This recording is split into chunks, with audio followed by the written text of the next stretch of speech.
저는 오늘 본문을 열왕기상 19장 9절부터 18절로 잡았습니다. 하지만 전반적으로 제가 19장의 1절부터 21절까지 전체적으로 나눌 거기 때문에 여러분들이 좀 더 성경을 갖고 오신 분들은 참고해서 보시면 좋을 것 같아요. 제가 오늘 본문의 제목을 힐링 토크 회복으로 잡았습니다. 얼마나 많은 사람들이 힘들어하고 어려워하는지 회복과 치유, 이 힐링이라는 단어가 저희에게 크게 다가온 시절이 있었죠. 20세기 미국의 커뮤니케이션 이론가 폴 스톨스 박사는 21세기를 전망하면서 이런 이야기를 했습니다. 앞으로는 지능지수 IQ나 감성지수 EQ보다 역경 극복지수 AQ가 높은 사람이 성공하는 시대가 올 거다. 더 이상 많은 것을 집어넣고 채우고 내가 느끼고 생각하는 것보다 그 어려움의 상황과 긴 어둠의 터널을 극복하고 이겨낼 수 있는 사람, 역경 극복 지수가 높은 AQ가 높은 사람이 성공하는 시대가 올 거다. 폴 스톨츠 박사가 말한 것처럼 이 시대는 참으로 역경을 극복하기 어려운 시대입니다. 불가능을 돌파하기 어려운 시대죠. 그래서 더더군다나 이 시대야말로 영적인 돌파력이 필요한 시대다라고 말할 수가 있을 겁니다. 그만큼 어려운 시대고 살기 힘든 시대인 거죠. 다음에 꿈을 꾸기가 힘들기 때문에 우리는 늘 그 자리에서 낭망하고 좌절하기 쉽습니다. 사람들이 예상치 못한 인생의 위기를 만나면 반응하는 두 가지의 반응이 있어요. 첫 번째는 무엇이냐? 사람과 상황을 의식하고 자신을 계속 바라보는 거죠. 그러니까 나에만 집중하는 겁니다. 내 문제에만 집중하는 거죠. 내 인생에만 계속 집중하는 것이죠. 하지만 두 번째, 자신의 연약함을 인식하고 내 모든 삶을 새롭게 할 수 있는 전적인 하나님께 드리는 믿음의 신앙의 고백, 바로 무릎 꿇는 신앙이 있다라는 거예요. 바로 하나님께 집중하는 것이죠. 여러분, 우리의 인생이 나에 집중하고 있습니까? 아니면 하나님께 집중하고 있습니까? 나의 문제에 역경만 바라보고 있습니까? 아니면 그 역경을 넘어서 극복할 수 있는, 그리고 내 인생에 새로운 일을 시작하게 하시는 하나님을 보고 계십니까? 오늘 본문에 등장하는 엘리야는 심한 영적인 탈진 증세를 보이고 있습니다. 열왕기상 18장에 보시면 엄청난 기적을 이루었던 사람이 엘리야였어요. 850대 1의 싸움에서 이겼고 3년 반이라는 시간 동안 비를 내리지 않게 해달라고 기도했더니 하나님이 그의 기도에 응답해 주셨죠. 이전에도 없었고 이후에도 없을 엄청난 기적의 사건이었습니다. 하지만 그 영적인 승리를 얻었던 엘리야는 오늘 본문에 등장하는 19장에서는 전혀 다른 사람의 모습을 보여주죠. 우울하고 낙담하고 좌절한 모습을 보입니다. 그렇다면 그가 왜 19장에 이런 모습을 보이고 있는가? 그 이유는 하나입니다. 바로 영적인 승리 이후에 오는 허탈함인 것이죠. 하나님의 사역 이후에 오는 공허함인 것입니다. 아마 엘리야가 생각했을 때는 영적인 이 승리 이후에 분명히 내 인생에 탄탄대로가 열릴 거라고 생각했을 수 있을 거예요. 어느 누구도 나를 방해할 수 없고 어느 누구도 나를 막을 수 없다라는 영적인 자신감이 있었을 것입니다. 그런데 그가 다시 하나님이 부르신 땅에 돌아와서 맞닥뜨리게 된 현실은 무엇이냐? 아합 왕과 이세벨의 음모였던 것이죠. 끝없는 그들의 음모 속에 이세벨이 엘리야에게 고백했습니다. 내가 이를 죽이지 않고는 절대 내일 이 자리에 서지 않겠다. 내가 이의 목숨을 취하지 않고는 절대 이 자리에 설 수 없을 것이다. 그 이야기를 듣고 난 엘리야, 그 엘리야가 두려워 떨기 시작하죠. 그리고 그는 유다 남쪽에 있는 브엘세바로 도주합니다. 어제의 영적인 영웅이 오늘의 도망자 신세가 돼버린 거죠. 그래서 야고보서 5장에 보시면 이 엘리야를 들어서 뭐라고 했느냐? 우리와 본성이 같은 사람이다. 그러니까 우리와 성정이 같은 사람이다. 우리와 똑같이 힘들 때는 힘들어할 줄 아는 사람이고 어려울 때는 어려워하는 사람이고 힘이 날 때는 힘을 내는 사람이고 하나님이 함께 해주시면 하나님의 뜻을 이룰 수 있었던 사람, 바로 그 사람이 엘리야였다라고 이야기했어요. 연약하여 지칠 수밖에 없는 모습, 여러분, 그게 바로 우리 인생의 모습이죠. 어찌 보면 이 젊을 때 엘리야와 같은 모습이 우리 안에도 있는지도 모르겠습니다. 우리가 교회에서 열심히 사역한 이후에 오는 모습, 영적인 탈진. 내가 이 일을 감당하고 순장을 하고 그룹장을 하고 MC를 하고 열심히 교회 봉사활동을 할 이후에는 분명히 하나님이 내게 큰 축복을 주셔야 되는데 오늘 엘리야가 겪었던 죽음의 위협, 생명의 위협을 겪을 정도로 내 인생에 힘들어질 때, 여러분 그때 우리가 얼마나 큰 영적인 탈지를 경험하는지 몰라요. 그리고 우리는 그 인생 앞에 늘 좌절하고 낭망하죠. 차라리 1 더하기 1, 이 덧셈의 법칙으로 내 인생이 2가 됐으면 참 좋겠는데 1 빼기 1, 이 뺄셈의 법칙을 가지고 내 인생이 살아가며 또다시 원점 0이 될 때 우리는 참으로 힘들어하는 거죠. 그러면서 우리가 하나님께 느끼는 것은 배신감입니다. 좌절감인 것이죠. 우울함입니다. 두려움입니다. 영적인 탈진입니다. 저는 오늘 본문을 통해서 이 수많은 젊었을 때 겪을 수 있는, 아니 교회 생활을 하고 사역을 하면서 큰 하나님의 기적을 경험한 이후에 겪게 되는 이 영적인 탈진을 가지고 있는 우리의 삶, 저는 그 삶을 통해 하나님이 어떻게 그 인생을 새롭게 하시고 그 인생에 새 힘을 주시는지, 그리고 그 인생에 어떤 새로운 도약을 주시는지를 오늘 본문을 통해 3가지 정도를 나눠보기를 원해요. 첫 번째는 오늘 본문을 읽진 않았지만요, 우리 본문의 3절부터 우리 7절까지 말씀을 우리 자막을 통해 한번 읽어보겠습니다. 시작.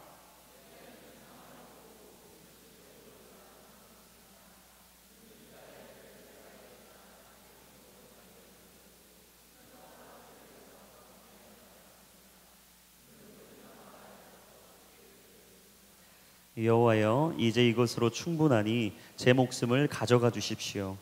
저는 저의 조상들보다 나은 것이 없습니다. 그리고는 로뎀나무 아래 누워 잠이 들었습니다. 그때 천사가 그를 만지며 말했습니다. 일어나서 뭘 좀 먹어라. 엘리야가 둘러보니 머리맡에 뜨거운 숯으로 구워낸 빵 한 덩이와 물 한 병이 있었습니다. 그는 그것을 먹고 마시고 난 뒤 다시 누웠습니다. 여호와의 천사가 다시 와서 그를 만지며 말했습니다. 일어나 뭘 좀 먹어라. 내 갈 길이 아직 멀었다. 힐링 토크, 하나님과 우리와의 회복의 이야기 속의 첫 번째 포인트는 무엇이냐? 바로 하나님은 우리에게 늘 찾아오신다라는 거예요. 19장 1절과 2절을 우리가 읽진 않았지만 그 상황에 보면 아합왕이 갈멜산에 있었던 일들을 이세벨에게 상세하고 생생하게 이야기해주는 장면이 나옵니다. 아마 아합왕 마음에는 스스로 복수할 수 없는 마음은 있었지만 이세벨이 대신 복수 좀 해줬으면 좋겠다라는 마음이 있었던 것 같아요. 여러분, 그 기적을 본 이후에 아합왕이 어떻게 혼자 엘리야를 감당할 수 있겠어요? 그러고 보니까 이세벨에게 그 이야기를 하나하나 다 한 거죠. 세세하게. 이렇게 했다. 엘리야가 이 문제를 일으켰다. 엘리야는 이런 사람이다. 그러니까 반드시 이 사람을 없애야 된다라고 아마 이야기했을 거예요. 그러자 이세벨이 복수의 칼날을 갈죠. 그리고 내가 이 엘리야를 반드시 죽이겠다라고 말해요. 근데 이 상황에서 엘리야가 문제가 하나 발생하는데 영적인 우울함을 겪게 되는 첫 번째 상황을 맞닥뜨리게 되는 건 바로 3절입니다. 여러분, 3절에 보시면 엘리야가 이렇게 나옵니다. 엘리야는 이 상황을 보고 목숨을 지키려고 일어나 도망쳤습니다. 엘리야가 뭘 봤다고요? 상황을 봤다. 여러분, 우리 인생에 항상 큰 문제가 발생하는 첫 번째 타이밍은 언제냐? 우리가 상황에 집중하기 시작할 때, 하나님보다 나를 먼저 볼 때, 하나님보다 상황을 먼저 볼 때, 하나님이 역사하시고 일하시는 그 인도하심과 이끄심과 하나님의 보호하심을 내가 먼저 묵상하고 바라보기 전에 내가 그 상황에 매여 있기 시작할 때, 내가 그 상황에 묶이기 시작할 때, 사단이 내게 올무로 묶는 그 자리에 내가 그대로 머물러 있을 때, 여러분, 그때 우리 인생에 좌절이 찾아온다는 거죠. 그때 우리 인생에 낙담이 찾아온다는 것입니다. 하나님께서 반드시 나를 봐라, 너의 시선을 내게 집중해라, 나는 너에게 찾아갈 것이고 내게 보이고 일할 그 일이 있다 라고 말했음에도 불구하고 엘리야는 상황을 보기 시작했다는 것이죠. 그들의 이야기를 듣기 시작했다는 거예요. 그러자 엘리야가 했던 반응은 무엇이냐? 도주하기 시작합니다. 여러분, 그러니까 하나님이 불러주실 때 힘들고 어려워하는 사람의 첫 번째 반응은 뭐냐? 도망친다라는 거예요. 나는 할 수 없다라는 거죠. 나는 그 일을 감당할 수 없다라는 겁니다. 그래서 이 도망자 신세가 된 엘리야가 140km나 떨어진, 지금 이가 서 있는 곳은 저 북쪽이거든요. 저 북쪽 이스라엘에 있는데 남쪽에 있는 유다 지방 브엘세바까지 140km가 떨어져 있는 그곳으로 도망치는 거예요. 아합이 찾을 수 없고 이세벨이 찾을 수 없는 곳으로, 아주 멀다고 생각한 곳으로 간 거죠. 여러분, 근데 브엘세바가 어떤 곳이냐? 창세기 21장에 보시면 이 믿음의 조상 아브라함이 그곳에서 에셀나무를 심었어요.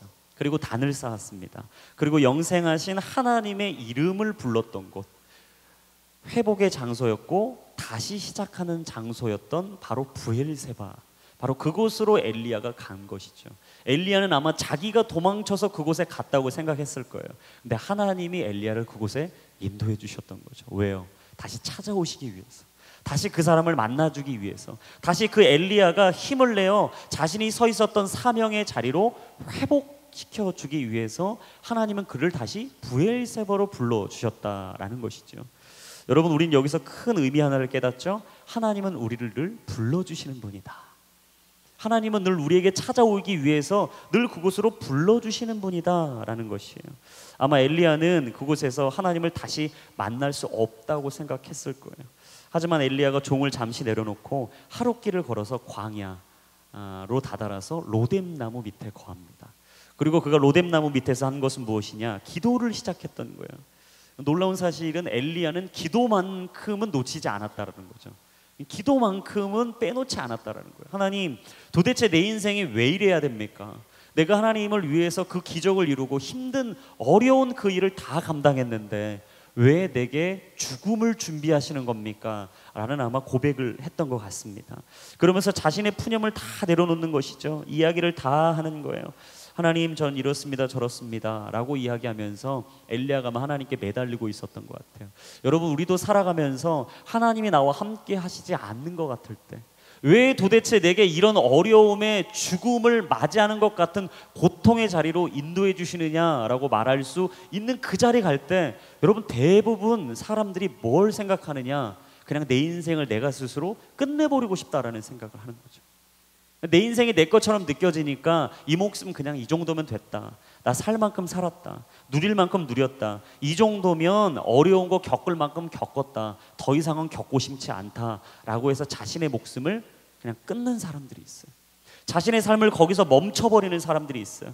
그리고 자신의 인생을 끝없는 비교의식 속에서 다른 사람들과 내 인생을 비교하며 다른 사람들보다 나아 보이지 않는 내 인생을 보며 영적인 깊은 수렁에 빠지는 사람들이 참 많아요. 그러면서 자신의 목숨을 스스로 결단하죠. 하지만 엘리야는 자신의 목숨을 자신 스스로 끊지는 않았어요. 왜요?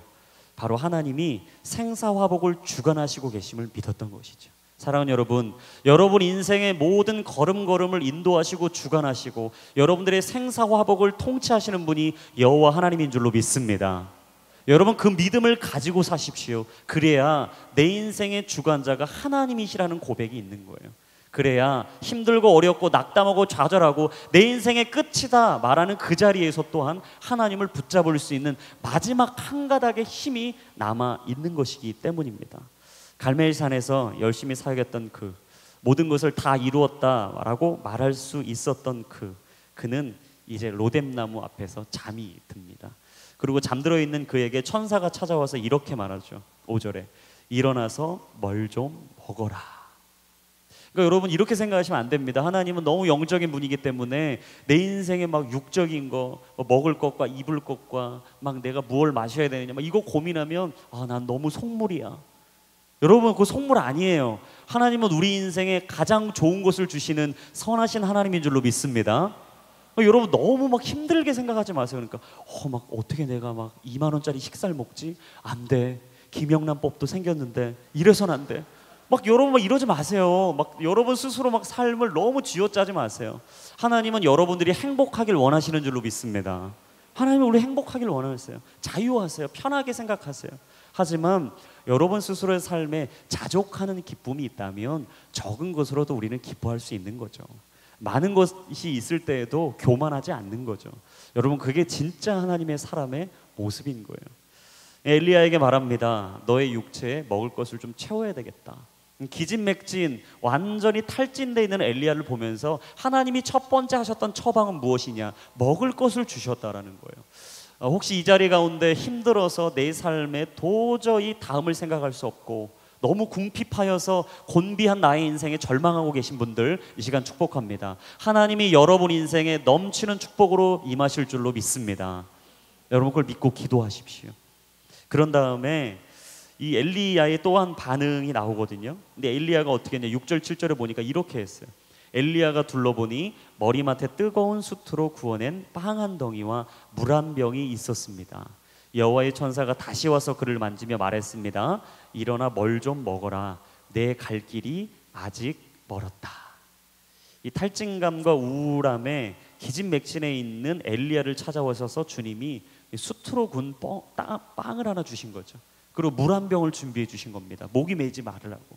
그러면서 다시 하나님께서 말씀하신 게 뭐냐, 네가 이걸 먹고 가야 된다. 내가 갈 길이 멀다. 여러분, 하나님께서 막무가내로 엘리야를 몰아붙이신 게 아니에요. 힘들어 지쳐있는 그에게 야, 너 이거 섬겼는데 또 섬겨야지. 너 올해 순장인데 내년 순장하는 거 당연한 거 아니야?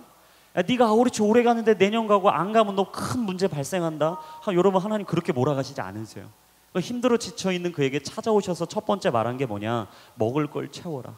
그리고 네가 갈 길이 있으니까 채비하고 준비하고 있어라.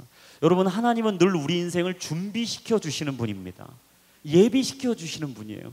그리고 예고해 주시면서 예고편을 미리 보여주시는 것처럼 영화의 한 편이 막 멋지게 막 시작하기 전에 우리가 설레이고 기대할 수 있도록 우리에게 영화의 예고편을 보여주시는 것처럼 우리에게 다가오시는 거예요.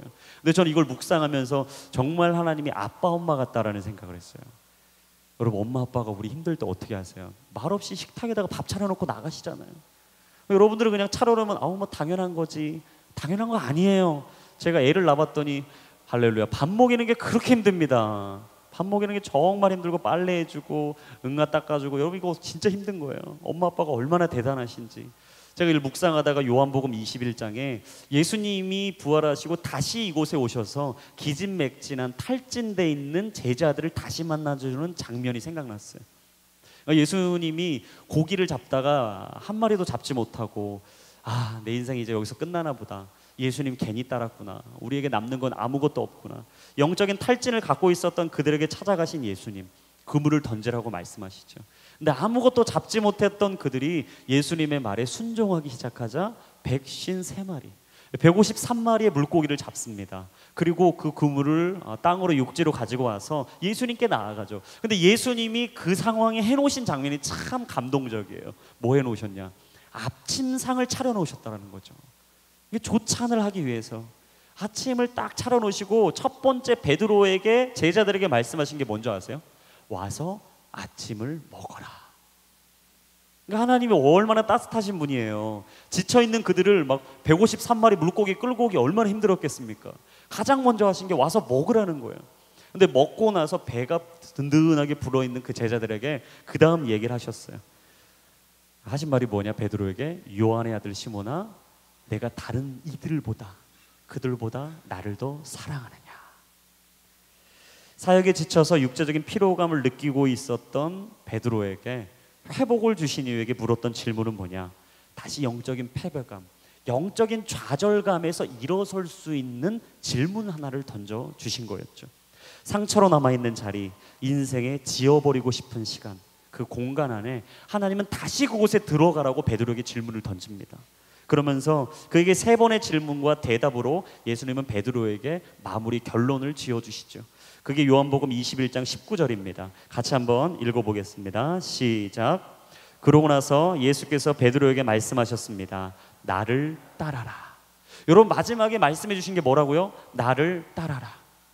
그냥 그를 버리지 않았습니다. 너는 지금 힘이 빠져 있으니까, 너 지금 못하니까 다른 사람 찾겠다, 다른 사람 내가 불러서 내일 하겠다. 여러분, 하나님 그렇게 말씀하신 거 아니에요. 예수님이 지쳐있고 넘어져 있고 깨어져 있고 나를 3번이나 부인했던 그에게 다시 찾아가서 영적인 좌절과 아픔과 슬픔을 겪고 있었던 그 시간과 그 공간 안에 찾아가셔서 예수님이 하셨던 건 무엇이냐, 그의 손을 다시 잡아주셨다는 거죠.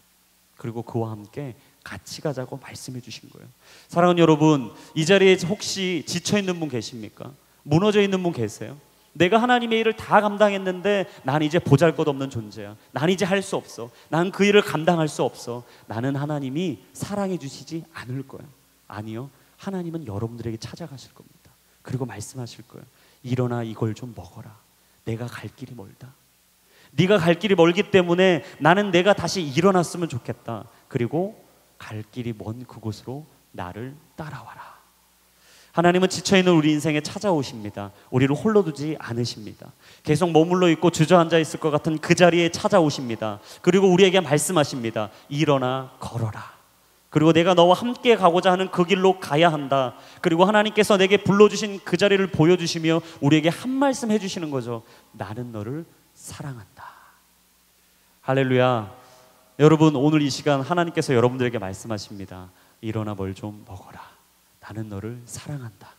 내가 힘들어 지쳐있는 그곳에 나는 다시 너와 함께 가길 원한다. 상황을 넘어 믿음의 자리로, 보이지 않는 막막한 안개와 같은 이의 인생의 길에 다시 하나님이 보이시는 왕의 대로로, 시온의 대로로, 하나님이 나와 함께 하시는 그 감동의 역사 안으로 들어가길 원하시는 임마누엘의 하나님의 부르심, 우리와 함께 하시고 우리를 찾아오시는 하나님, 오늘 그 하나님이 여러분 인생에 말씀하실 것이고 찾아가실 겁니다.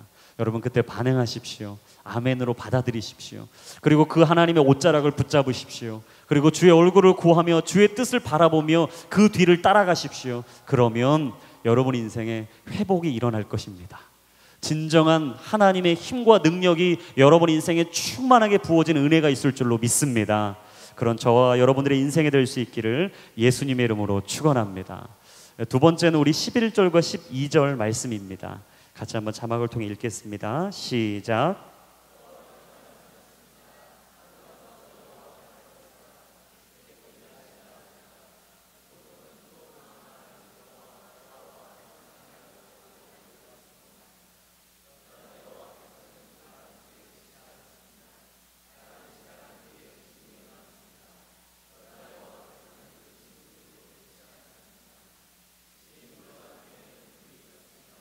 그러나 여호와께서는 그 불 속에 계시지도 않았습니다. 그런데 불이 지나간 뒤에 작은 소리가 들렸습니다. 하나님의 아름다운 회복의 이야기 두 번째는 바로 말씀하시는 하나님입니다. 하나님은 늘 우리에게 말씀해 주시는 거예요. 지쳐 있었던 엘리야에게 찾아가서 첫 번째 하신 말씀은 일어나 먹으라는 거였죠. 너의 인생에 회복이 필요하다. 너의 인생은 일어나야 된다. 넘어져 있고 깨어져 있고 머물러 있고 주저앉아 있을 인생이 아니라 너의 인생은 일어나야 될 인생이다. 하나님의 말씀해 주셨어요.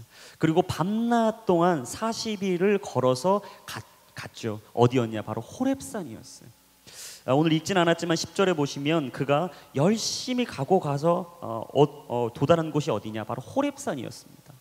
이 호렙산에 도달한 이후에 이 엘리야가 하나님의 얼굴을 구하기 시작했죠. 여러분 호렙산은 어떤 산이냐? 이 신의 산이에요. 여러분 신의 산은 잘 아시죠? 모세가 하나님을 만났던 곳. 호렙산을 신의 산, 같은 이름으로 쓰고 있습니다. 이 신의 산이 바로 하나님을 만나는 장소였어요. 하나님이 모세를 만나 주셨고 하나님의 계명을 주셨고 하나님의 계약과 언약이 성취되는 거룩한 장소, 그곳이 어디냐? 바로 호렙산이었습니다. 그래서 하나님이 하나님의 임재를 경험하고 하나님의 얼굴을 봐야 할 엘리야에게 호렙산을 오도록 인도해 주신 거였어요. 새로운 사명을 부여해 주기 위해서, 그의 인생을 치유해 주기 위해서, 다시 하나님의 영적인 회복을 이루기 위해서 그를 호렙산으로 인도해 주셨던 거죠. 여러분 우리는 여기서 한 가지를 깨닫게 돼요. 하나님은 말씀하시기 위해서 우리를 부르시는 장소가 있다라는 것이죠. 같이 한번 선포해 보겠습니다. 하나님은 부르시는 장소가 있습니다.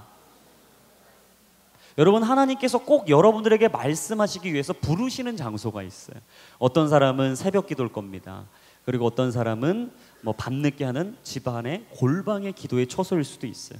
어떤 분은 수요 예배일 수 있습니다. 어떤 분은 화성 예배일 수 있죠. 어떤 분은 밤늦은 철야 올빼미이기 때문에 철야 예배일 수도 있어요.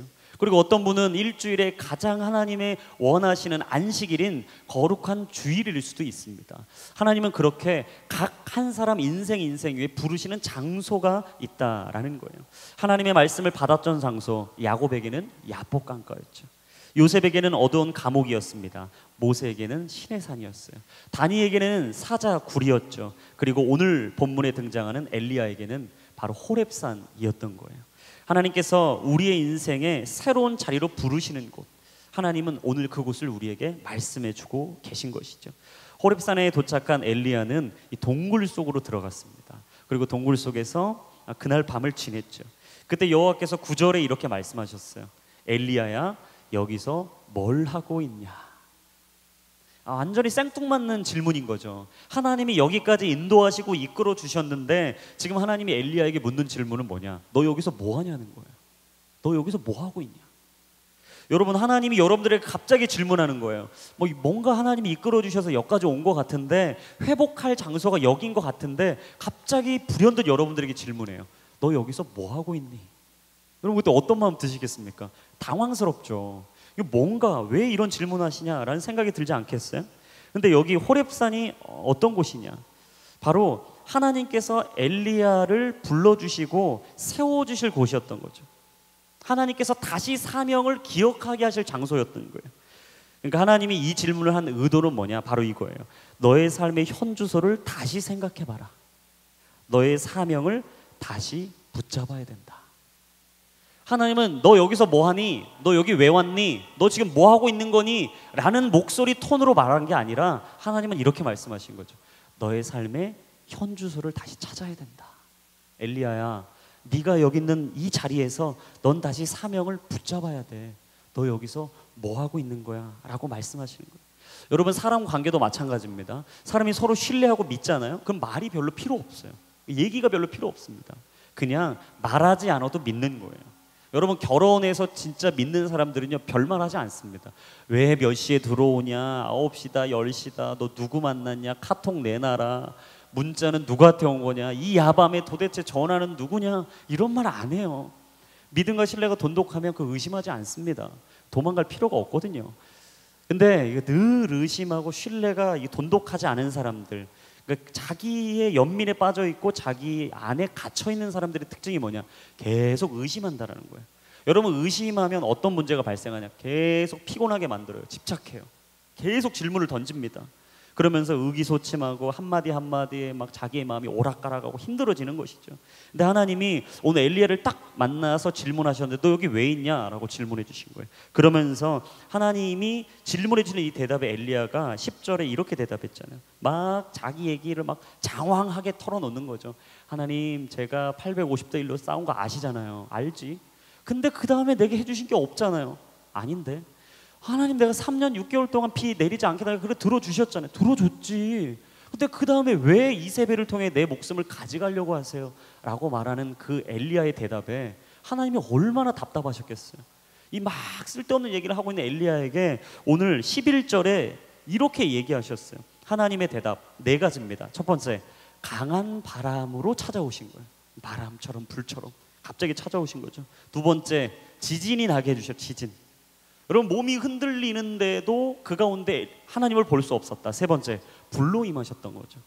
근데 마지막 네 번째, 작은 소리, 세미한 음성으로 하나님이 그에게 찾아가셨어요. 여러분, 근데 첫 번째부터 세 번째까지 나오는 그 자연 현상은 언제 얘기해 주셨냐? 이 구약의 보통 하나님이 하나님의 사람들에게 보여주실 때 나왔던 현상입니다. 이게 모세에게 어떻게 보여주셨냐? 우레를 보여주셨거든요. 번개를 내리셨어요. 구름을 보여주셨고 불을 통해서 하나님이다, 내가 너의 여호와 하나님이다 라는 걸 보여주셨어요. 그리고 이사야에게는 어떻게 보여주셨냐? 천사가 호위하는 걸 보여주셨습니다. 환상을 보여주신 거죠. 그래서 결코 하나님이다 라고 말하는 것을 고백하지 않을 수 없도록 만들어주신 거예요. 근데 엘리야에게 이걸 다 해봤는데 안 되는 거예요. 근데 마지막 네 번째, 작은 소리, 세미한 음성이 들리자 그가 주님을 알아본 것이죠. 여러분, 여기서 우리는 한 가지를 깨닫게 돼요. 하나님의 자기 계시는 어떤 하나의 자연적인 현상에 국한되지 않는다라는 거예요. 내가 생각할 때 하나님은 바람으로만 말씀하시는 분이야. 아니라는 거예요. 하나님은 정말 내 가족에게만 말씀하시는 분 아니라는 거예요. 하나님은 갑자기 내게 어떤 나쁜 일을 보여주셔서 그렇게만 말씀하시는 분이에요. 그거 아니라는 거예요. 여러분, 하나님이 사람마다 만나주시는 방법이 다 다릅니다. 하나님께서 우리에게 말씀하시는 방법이 다 달라요. 정말 사람마다 만나주시는 방법이 얼마나 다른지 몰라요. 여러분, 하나님을 제한하지 마시길 바라요. 하나님이 여러분들의 인생에 찾아오시는 길을 막지 않길 바랍니다. 하나님이 여러분들에게 말씀하시는 방법이 참 여러 가지라는 걸 기억하십시오. 그리고 여러분들의 인생의 운전대를 하나님께 내어드리세요. 그래야 하나님이 여러분들의 인생에 운전을 해주세요. 그래서 인생을 핸들해 가시는 것이죠. 세미한 소리가 엘리야의 음성에 들리죠. 그리고 그 온몸이 아마 전율했을 거예요. 하나님의 기름 부으심으로 현실감 있게 느껴지는 이 엘리야, 드디어 하나님이 나와 함께 해주시는구나 라고 느꼈던 그 엘리야, 그가 얼굴에 옷을 가리고 동굴 밖으로 나오죠. 그리고 엘리야에게 하나님은 또다시 물으세요. 엘리야야, 너 여기서 뭐 하고 있니? 두 번째 질문이었습니다. 너는 다시 일어나야 돼. 넌 다시 가야 돼. 이 정도로 찾아가 주시고 보여주시면 다 끝나야 되는데 10절과 14절에 보시면 똑같은 얘기를 두 번 또 반복합니다. 엘리야가 나는 못합니다. 나는 못 갑니다. 그랬더니 하나님이 갑자기 15절과 16절에 미션 하나를 던져줘요. 그게 세 가지의 미션이었습니다. 첫 번째, 엘리야에게 하나님이 주셨던 미션의 첫 번째는 뭐냐? 다메섹에 있는 하사엘에게 기름을 부어 아람 왕이 되게 하라는 거예요. 여러분, 이게 웬 생뚱맞는 사명입니까? 지금 아람 왕에게 가면 죽는 거예요. 끝장이에요. 가서 왕이 되게 할 수도 없어요. 근데 말도 안 되는 사명을 갑자기 주세요. 두 번째, nim시의 아들 예후에게 기름 부어서 이스라엘의 왕이 되게 하라. 여러분, 엘리야가 무슨 갑자기 뭐 정치를 하고 있었습니까? 왕으로 세울 수 있는 뭐 특권이 있었나요? 권리가 있었나요? 아무것도 없는 거거든요. 자격도 없는 엘리야에게 하나님이 갑자기 이스라엘의 왕을 네가 세워라 라고 말씀하시는 거예요. 너무 부담스럽잖아요. 근데 마지막 세 번째, 아벨 모올라 사밧의 아들 엘리사에게 기름을 부어서 네 다음에 예언자로 그를 세워라. 그러니까 다음을 준비하게 하신 거죠. 여러분, 엘리야에게는 아마 예상하지 못했던 미션일 겁니다. 영적으로 탈진해 있고 넘어져 있고 깨어져 있는 이에게 감당하기엔 너무나 힘든 미션이었던 거예요. 여러분, 생각해 보십시오. 여러분이 이거는 할 수 없고 난 더 이상 다음을 꿈꿀 수 없다고 말했는데 하나님이 갑자기 여러분들에게 말하는 거예요. 아니, 너 그거 말고 더 큰 거 해. 너 순장 말고 그룹장 해. 갑자기 순장님들에게, 뜨끔하신 분들 할렐루야 응답하세요. 갑자기 그룹장 뭐 아우리치 한번 갔다 왔는데 아우리치 갔다 온 것뿐인데 갑자기 하나님 여러분들에게 강하게 역사하시죠. 그 선교지로 네가 가야 되겠다. 난 널 불렀다. 아니요 하나님, 나는 그냥 가는 거 말고 주는 선교사, 보내는 선교사, 저 그거 잘하잖아요. 아니, 난 네가 더 잘하는 걸 알아. 넌 가서 선교를 잘할 거야. 여러분, 그 이야기를 딱 할 때 여러분 어떤 생각이 드시겠어요? 상당히 부담스럽고 말도 안 되는 얘기다 라는 생각이 드시지 않겠습니까? 근데 하나님은 알았던 거죠. 엘리야에게는 새로운 사명이 필요하다는 것을. 하나님은 넘어져 있고 깨어져 있는 그 자리보다 더 큰 믿음의 자리로 가야만 그가 하나님의 영적인 사람으로 더 큰 쾌파 속에 믿음의 큰 거인이 될 거라는 것을 하나님은 아셨던 거예요. 그래서 새로운 삶의 표대를 주셨던 거죠. 이전의 실패와 좌절 가운데 매여 있지 말고 내가 너에게 보여주는 새로운 사명의 자리로 나오라고 하나님은 계속 불러주셨던 겁니다. 고린도후서 5장 17절 말씀처럼 그런즉 누구든지 그리스도 안에 있으면 새로운 피조물이라. 이전 것은 지나갔으니 보라 새 것이 되었도다. 할렐루야. 하나님은 엘리야의 이전 과거를 생각하지 않았어요. 이전에 네가 어떤 모습이었고 어떤 상황이었고 네가 무슨 말을 했고 어떤 상황 속에 놓여서 네가 지금 하고 있는 말이 무엇인지 나는 상관하지 않겠다. 나는 너를 쓰겠다. 나는 너를 일으키겠다. 나는 너에게 하나님의 사명을 부어주겠다. 그리고 너는 나의 부름받은 믿음의 종이 될 것이다. 할렐루야. 여러분, 하나님께서 여러분들에게 말씀하세요. 너는 나의 종이다. 너는 나의 기름 부음 받은 하나님의 아들이요 딸이다. 여러분, 하나님이 말씀하실 때 믿음으로 반응하시기를 축복합니다. 그런 영적인 고독감과 외로움에 시달리고 있던 엘리야, 이 이야기를 들었을 때 얼마나 힘들었겠어요. 그리고 엘리야가 아마 이 생각했을 거예요.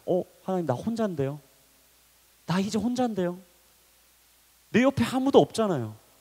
이제 이세벨하고 아합 왕에게 두려워서 어느 누구도 나를 도와줄 자가 없습니다. 그래서 내가 140km가 떨어진 부엘세바에 왔잖아요. 그리고 나는 로뎀나무 밑에서 혼자 떨고 있잖아요. 이런 나를 어떻게 하시겠다는 거예요? 아마 이 질문을 던졌을 것 같아요.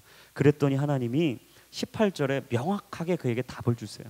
우리 18절 말씀 같이 한번 읽어봤으면 좋겠습니다. 시작.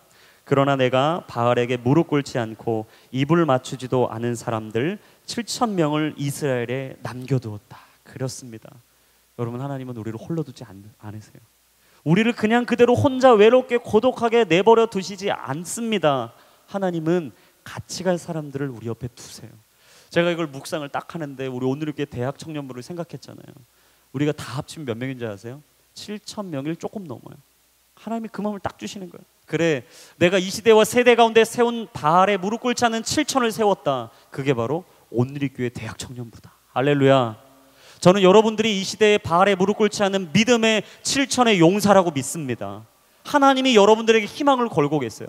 하나님이 여러분들에게 소망을 갖고 계십니다. 그리고 하나님은 여러분 인생에 말씀하세요. 더 이상 너의 인생은 실패한 인생이 아니다. 너의 인생은 멈춰 있어야 될 인생이 아니다. 너는 더 이상 그 자리에 주저앉아 내 인생을 고독과 아픔과 슬픔만을 되씹는 곱씹는 인생이 아니라 너는 내가 부를 때 일어설 믿음의 인생이다. 여러분, 하나님의 음성을 들으십시오. 여러분을 7천의 용사로 세우셨어요.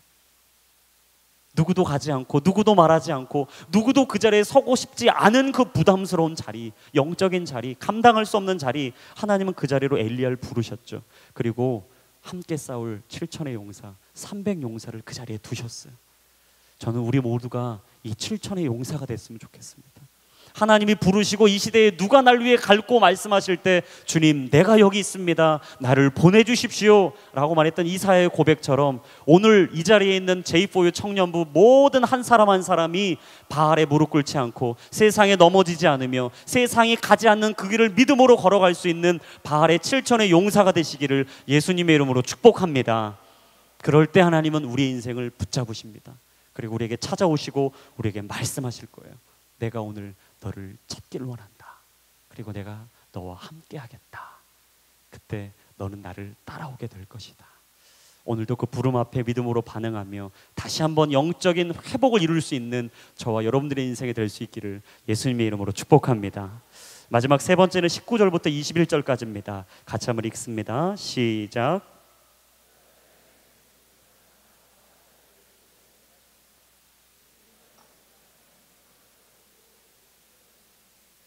마침 12채 황소 2마리를 몰고 있었습니다. 엘리야는 엘리사가 밭 가는 옆으로 지나가면서 자기 고초를 엘리사에게 던졌습니다. 그러자 엘리사가 자기 소들을 버려두고 엘리야를 따라가서 말했습니다. 저희 아버지와 어머니께 작별 인사를 해드리게 해주십시오. 그리고 당신을 따라가겠습니다. 엘리야가 대답했습니다. 돌아가거라. 내가 내게 무엇을 하였느냐. 그러자 엘리사는 엘리야 곁을 떠나 돌아가 소 한 쌍을 가져다 죽이고 밭 가는 기구로 불을 지펴 고기를 구워서 사람들에게 나눠주며 먹게 했습니다. 그러고 나서 엘리사는 일어나 엘리야를 따르며 그를 섬겼습니다. 아름다운 하나님과 우리와의 회복의 이야기 세 번째는 바로 하나님은 우리를 보내시는 분이다 라는 겁니다. 엘리야는 호렙산에서 하나님이 주신 사명을 새롭게 붙잡았죠. 그리고 호렙산에서 하나님이 주신 마음을 아마 가득 채우고 있었을 거예요. 영적인 회복을 이루었던 엘리야, 드디어 하나님이 나를 다시 붙잡아 주시고 세워주신다라는 믿음과 확신이 들었던 엘리야, 그는 그 자리에 그냥 있을 수가 없었습니다. 멈춰 있을 수가 없었습니다. 무언가로도 하나님께 드리지 않고는 감당할 수 없고 주체할 수 없는 영적인 용기가 있었던 것이죠. 그래서 그가 세 가지의 하나님이 주셨던 미션을 기억했던 것 같아요. 그리고 세 번째 미션, 네가 엘리사를 찾아 너의 다음의 예언자로 기름 부어 세워야 된다. 그 이야기를 듣고 나서 그는 발걸음을 떼죠. 엘리사가 있는 아벨 무올라, 여러분 이 지역으로 열심히 갔어요. 근데 여러분 아벨 무올라가 있는 이 지역이 어느 곳이냐, 얼마나 먼 곳이냐, 갈릴리 호수, 그러니까 그가 있는 곳에서부터 1000여 킬로가 떨어진 그곳, 말로는 정말 감당할 수 없는 거리. 지금이라면 쉽게 갈 수 있고 비행기 타면 되지만 그때 얼마나 힘들었겠어요, 여러분. 그 거리를 계속 갔던 거죠. 하염없이 하나님이 나를 불러주셨으니까, 만나주셨으니까. 그리고 그 지역에 가서 엘리사를 만난 거예요. 더 놀라운 사실은 지금 아벨 모올라 이 지역은 어느 곳이냐, 아합과 이세벨의 통치하에 있었던 곳이었어요. 지금 엘리야가 무올리세바에 왜 왔습니까? 아합하고 이세벨 도망쳐서 온 거잖아요. 그들을 떠나서 온 거잖아요. 다시는 그 사람 휘하에 있고 싶지 않아서 무서워서 두려워서 왔는데 다시 엘리사를 찾아가야 될 그곳은 어디냐? 내가 힘들어서 도망쳐 온 자리. 바로 하나님이 그곳에는 계시지 않다라고 생각했던 바로 그 자리. 내 삶이 무너졌던 자리, 내가 깨어졌던 자리, 내가 실패했다라고 말했던 바로 그 자리. 하나님은 그 자리로 엘리야를 다시 보냈던 거예요. 그리고 그곳에서 엘리사를 만나게 되죠. 여러분, 하나님이 엘리야를 그곳에 왜 보냈을까? 가야 인생이 바뀌기 때문이에요. 그곳에 가서 그 환경 상황을 봐야 하나님을 믿을 수 있기 때문입니다. 가서 보고 경험해야 인생이 변할 수 있기 때문인 것이죠. 하나님이 여러분들을 보내실 때 믿음으로 순종할 수 있기를 축복합니다. 여러분, 그곳으로 가야 여러분 인생이 바뀔 수 있어요. 하나님이 여러분에게 가라한 그곳에 가야 여러분이 볼 수 있는 그 은혜가 있는 것입니다. 그리고 그 은혜를 경험해야 우리 인생은 이전에도 없었고 이후에도 없을 놀라운 하나님의 역사의 삶으로 바뀌기 시작하는 것이죠. 가지도 않고 변화시켜달라고 하는 기도, 여러분 이제는 멈추십시오. 가보지도 않고 내 인생 바꿔달라고, 듣고 싶다고 하나님 내게 말씀해달라고 하는 기도, 이제는 멈춰야 될 때가 온 거예요. 하나님께서 여러분에게 가라 말씀하신 곳 지금 어디입니까? 여러분에게 감동을 주며 그곳만큼은 너희가 인생에 빼앗겨서는 안 된다 말씀하시는 그곳, 여러분 그곳이 어디입니까? 수백 킬로를 가야 하고 엄청난 희생과 헌신이 필요하고 어찌 보면 내 인생을 돌보지도 못할 정도로 내 인생의 모든 것들을 내려놓아야 할 그 자리, 여러분 그 자리는 어디입니까? 하나님께서는 엘리야를 노바디, 아무것도 아닐 때, 별 볼 일 없을 때, 주어진 게 아무것도 없는 그 사람을 들어서 썸바디, 아주 중요한 사람으로 세워주셨죠. 그리고 그는 하나님이 그 당대에 쓰실 믿음의 예언자, 사랑의 통로로 세워주셨어요. 그리고 엘리야는 순종과 불순종이 형통과 멸망의 갈림길이라는 것을 명확히 깨달아 알았죠. 여러분 기억하십시오. 불순종의 결과는 언약의 지연이고 순종의 결과는 지경의 확장이에요. 여러분이 지금 이 순간 하나님이 감동하시는데도 불구하고 그 죄를 더 이상 범해서는 안 된다 말하는 그 죄에 아직도 노출돼 있고 그 사람과 만나지 마라, 그 자리에 가서는 안 된다 말씀하시는 자리에 아직도 여러분들의 발길을 돌이키고 있다면 여러분 기억하십시오. 불순종은 하나님의 언약과 약속의 지연이에요. 하지만 주님이 오늘 이 시간 우리에게 말씀하시고 부르시는 그곳에 기꺼이 가겠다 하는 마음이 있다면 분명히 하나님은 여러분 인생의 지경을 넓게 확장해 주실 겁니다. 그리고 그 언약과 약속의 성취를 이루어 주실 거예요. 믿음으로 보내심을 받은 아벨 모홀라로 나아간 엘리야, 바로 그 순종의 결과로 엘리사라는 사람을 만났죠. 그리고 영적인 계승과 영적인 바통 터치를 이루게 되었어요. 그리고 그는 하염없이 자신의 인생에 달려왔던 길을 되돌아보았습니다. 그리고 엘리사와 함께 믿음의 여정을 떠나죠. 엘리사는 주저함 없이 그 자리를 내려놓습니다. 그리고 그동안 밭을 갈고 있었던 모든 기구를 다 불태우고 주변에 있었던 많은 사람들에게 먹을 것을 나누고 내 인생에 가지고 있었던 마지막 그 한 가지 지푸라기 같이 여기고 있었던 삶의 욕심과 탐욕과 내 삶에 움켜쥐고 있었던 그 모든 것들을 이제 손을 펴 내려놓았어요. 인생의 위기의 파도가 거세게 몰아치고 있는 그 순간 하나님을 보았던 거죠. 그 파도가 치며 내 인생에 왜 이렇게 풍랑이 치냐라고 말할 수밖에 없는 그 상황에 하나님의 손을 잡았던 겁니다. 여러분, 내 인생의 풍랑은 어디서 끝나냐? 하나님의 손을 잡아야 끝나요. 내 인생의 어려움의 위기는 언제 끝나느냐? 내가 하나님의 손을 붙잡는 순간 그 인생의 위기는 끝나는 줄로 믿습니다. 인생의 위기를 극복하는 최선책은요, 하나님의 손을 붙잡는 거예요. 하나님의 손을 놓지 않는 거예요. 믿음과 현실 사이의 갈등, 우리가 믿음의 길로 걸어가는 그 순간 그 갈등은 끝나게 돼 있습니다. 제가 이번 주 큐티를 하고 묵상을 하다가 인생의 5가지 교훈이라는 그 교훈을 보고 참 은혜가 돼서 여러분들에게 마지막 나누길 원합니다. 이 자리에 계신 많은 분들이 이에 해당돼요. 첫 번째, 먹을까 말까 할 때는 먹지 말아야 된다. 여러분 저녁에 막 먹고 싶냐, 막 갈등되시나 안 먹으면 돼요. 그래야 살이 빠집니다. 할렐루야. 이 자리에 계신 자매님들 두 번째 해당돼요. 살까 말까 늘 막 서치하시다가 괜한 핸드폰 막 어플 키고 그러시죠. 살까 말까 고민될 때는 사지 말아라. 안 사시면 됩니다. 그리고 여러분 인생 가운데 막 이런 마음 들잖아요. 어우, 이 사람한테 그냥 이 얘기를 할까? 확 그냥 말해가지고 그냥 마음 후벼 파버릴까? 마음 드실 때 있죠? 웃으시는 분들 거기에 해당돼요. 여러분 그런데 기억하세요. 말할까 말까 할 때는 절대 말하지 마세요. 말하지 않아도 그 사람 벌써 다 알고 있습니다. 말로써 사람을 바꿀 수 있는 게 아니라요, 우리의 삶으로 사람을 바꿀 수 있기 때문이에요. 근데 저는 네 번째와 다섯 번째 이 교훈이 참 영적이라고 생각해요. 네 번째 교훈, 줄까 말까 고민할 때는 주어라. 내 손을 그 사람에게 펼까 말까 고민될 때는 손을 피라는 것이죠. 내 도움을 필요로 하고 내 삶의 일부분을 필요로 하는 사람이 있다면 기꺼이 손을 펴서 나누어 줘라. 근데 저는 마지막 다섯 번째, 아마 엘리야가 이 다섯 번째 고민을 깊게 하지 않았을까라고 생각해요. 갈까 말까 고민할 때는 가라. 하나님이 내 인생 속에 가라 말씀하실 때, 내가 과연 그곳에 가야 될까? 말아야 될까? 내가 과연 그곳에 가서 유익이 있을까? 내가 그곳에 가면 손해보지 않을까? 아니, 내가 그곳에 간다고 내 인생에 무슨 변화가 있을까? 그냥 내가 생각한 대로 살지, 내가 지금까지 해온 삶도 충분히 괜찮잖아 라고 드는 마음이 내 안에 불현듯 들 때, 여러분 그때는 가야 될 때입니다. 하나님이 여러분 인생을 가라 말씀하세요. 그곳에 가야 인생이 바뀝니다. 그곳에 가야 하나님의 음성을 들을 수 있어요. 들어야 우리의 마음은 새로워지는 것이고, 우리의 마음이 새로워져야 우리의 삶의 태도는 바뀌게 돼 있어요. 그 태도가 바뀌어야 우리 인생의 진정한 전 존재의 변화가 일어나는 것입니다.